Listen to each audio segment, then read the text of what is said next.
As the temps start to rise in the Northeast, up here in Connecticut, start to change the beverage a little bit. Usually inside Elliot's Loft, I'm sipping on a cup of green tea. But today we happen to be sipping on some sparkling water. Clearly Canadian, to be exact. The mountain blueberry flavor. Look out, look out, look out. Not that I'm putting down green tea, but, weather change, we kind of make a little adjustments. Welcome to another episode of When Black Men Talk. I happen to be your host, Mark Elliott. I always appreciate you giving an air. You know what I like to do? I like to pull phrases and thoughts from the past that are still current, but we don't clearly talk about them as much. Here's a phrase, something, it's more than a phrase, but it really has a point in our everyday living. Being true to yourself. Yeah, being true to you. It's something we always should be striving for, identifying with, and living by, as far as I'm concerned. Living authentically with our actions, our decisions. It's the foundation of our life when we think about it, our values, our beliefs, and our needs. Not really adhering to external pressures or other expectations of us. And I believe we really sometimes get caught up what other people think about us, their expectations, their thoughts. And we spend a lot of time, unnecessary energy thinking about it. And sometimes we allow that to move into our decision making based on what they're going to think, what they might feel. Give an example. And I thought about this the other day. And it's not a happy time. It's something that I was going through. I'm not saying that. But years ago, when I was married and I thought of the possibility of getting divorced, I remember a thought came to my mind, well, what if people think you didn't really, why would I care? That's not my place to care. What they think, what they say has nothing to do with what I'm going through. I'm not going to allow that to play any role in my thought process. That's their expectations. They could say, we never thought you was going to make it. Who cared? Because I didn't care. So I kind of bring that to that sense, really being true to what I was feeling, what I was thinking, my thoughts, my beliefs, not someone else's. I'm always concerned with my own personal values, beliefs, and my needs, and not really giving into or adhering to external pressures. Because we know there's a lot of external pressures in life, whether you want them to be or not. They kind of come around you. And another word for external pressures we don't kind of really lean into now that we're an adult. When we was younger, we called it peer pressure. But just because we're older, it doesn't mean that peer pressure still doesn't exist. We can call it external pressure, but to me, you can go upside down the seesaw and one is the other, and they're basically like the same. And we really should always be paying attention to the pressure and not adhering to it, which leads me into personal integrity. Personal integrity. How many times you hear that throughout the week? It fosters inner peace. That inner peace, which is the structure of our self-esteem. It allows us to carry a sense of unwavering strength and self-respect. Two great components right there. Being true to yourself has the soil of being honest with yourself, even when it hurts. Even when it feels uncomfortable. I want to hold here for a second because we tend to run away from uncomfortability.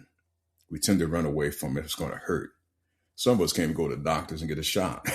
we avoid going to the doctor because we don't want to get a shot. We avoid getting vaccinated or whatever the case may be because we don't want that little pinch. But in reality, even when it hurts, even when it feels uncomfortable, we still have to find a way to deal with that and be honest with ourselves. Be honest with ourselves. Here's the big question. How honest are we with ourselves? On the surface, that sounds quite simplistic. Really, it does when you think about it. Because if you ask anyone, I'm honest with myself. Yeah, they're going to rush to tell yes, that they are. But let's really dig into this. How honest are we with ourselves?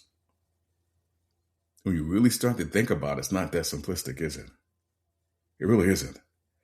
So if we are, we're good at acknowledging our true feelings. We are. Yeah, if we're honest, we've got no problem with that. We acknowledge our true feelings. We're willing. We're just so willing to accept our flaws. Yes. Some of us walk around and don't even think we have any flaws. Are we being sincere? Being sincere about our motives with self-deception. Yeah, self-deception.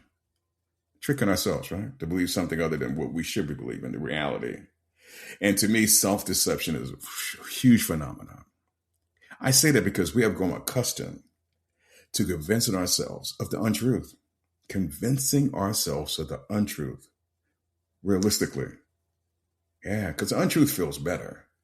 The truth, realistically, sometimes is hard to digest. It's hard to grab and hang on to. So yeah, therefore, become accustomed to basically accepting and convincing ourselves of the untruth. And the reality is the uncomfortability, we do that to protect our ego. Our ego is fragile. So we want to protect our ego at all costs. We don't want any damage to come to that. So therefore, we'll accept the untruth. We will have no problem accepting the untruth. And this goes on for a period of time.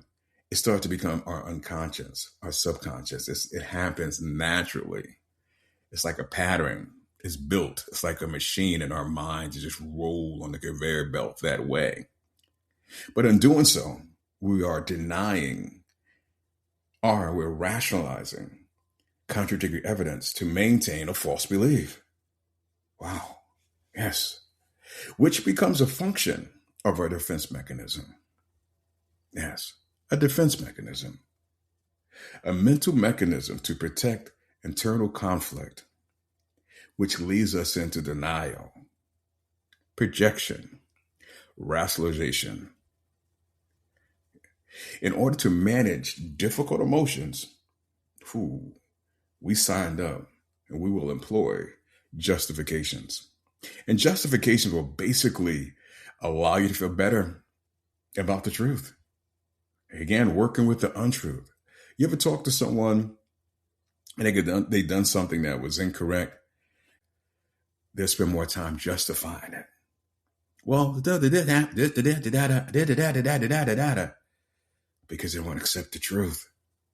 They'd rather have the untruth. So the justification basically pushes them away from the truth.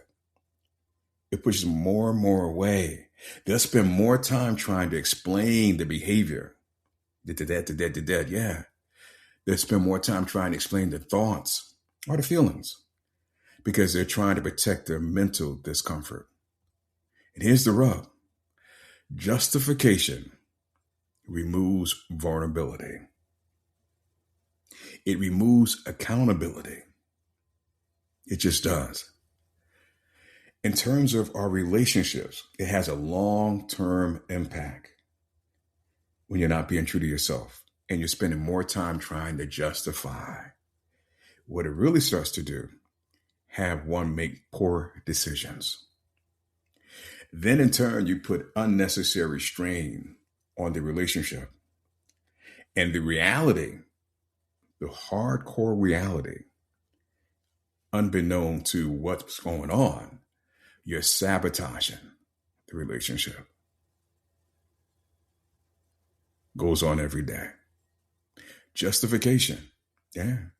Justification. Removing the vulnerabilities. Removing accountabilities. Yeah. Mm-hmm. Spend more time trying to explain it. Trying to really work through the feelings when you just can't accept it. That's what that is. Then being honest with oneself relies on self-awareness. Self-awareness. We really, truly need to understand our strengths and our weaknesses. And take time. Really take time to understand our fears. I know fears can be scary, but why not take time out to try to understand them? Why we're afraid? We shouldn't be afraid anyway. But if we are, why? Why are we afraid? Well, what are my strengths? What are my weaknesses? Honestly, being true with yourself. Go there. How should I approach my fears? Well, it starts with conceding to reality. You must be willing to embrace the answer of the truth, even when it's uncomfortable. You have to do the dance, the electric slide, the boogaloo, whatever it is, with uncomfortability. Yeah. Learn to dance with uncomfortability. And the thing about uncomfortability, when you tend to work through it, you dance with it, you don't run from it, you embrace it, it starts to foster, and it will foster resilience, honesty with oneself. Yeah, it requires a good, healthy servant of vulnerability, allowing ourselves to feel and process true emotions, not justification, allowing us to feel and process true emotions for various reasons. I spoke of a few. There's more. We tend to hide and run from our true emotions. Then how are we being honest with ourselves? If we can't embrace, we cannot deal and focus and process our true emotions, we're not being honest with ourselves. We must hold ourselves accountable for our actions and our decisions. Imagine that. One holding themselves accountable for their actions and decisions. Yeah, that's accountability. A big part of being true to yourself. We must walk in that lane to be true with ourselves and to be true with others. Self-honesty is a level of growth which removes the emotional weight, eliminate the concern of others, walking into a genuine self-understanding, and pay attention to our inner voice. Our inner voice will always question our behavior, our motives. What was the motivation there? Beware of our feelings and reactions in situations. Understand the role we played. And that takes some going back, really going back and treading back into certain things that happen. Pick a time or pick a situation. You could pick an argument that just happened recently in your life. Did you go back and look at the role you played? If not, I ask you to go back. Look at the role you played in that situation. Before you get to your feelings, what could you have done differently? What could you have said differently? Focus less, or don't even focus entirely on the person or the other person's role that they played. Zero in on your role. Be aware of your feelings and your reactions in that situation. Could you have done anything differently? Don't be afraid to confront self-doubt. Look to understand your doubt and work to erase doubt. And by all means, don't be afraid of the inner criticism. No, because we're not seeking perfection with inner criticism. That is not the goal of inner criticism. The goal of inner criticism is about acknowledgement. Simple acknowledgement. So deal with the inner criticism. Be true to oneself. But all that being said, it leads to greater happiness. Identify your values. Understand what matters to you, what's really important. Hold true to your boundaries. And don't be afraid to say no when it doesn't line up with your values, your beliefs, your thoughts.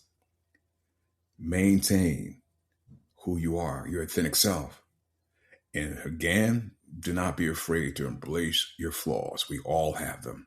Yes, we do.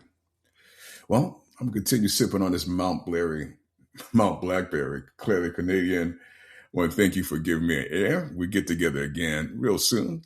I'm Mark Elliott, and you know. And if you don't know, I will tell you. God loves you. Even at those moments when you think you're going through something and he's forsaken, he's walked away, his love is always there. And I love you too. Take care of yourself and get together real soon.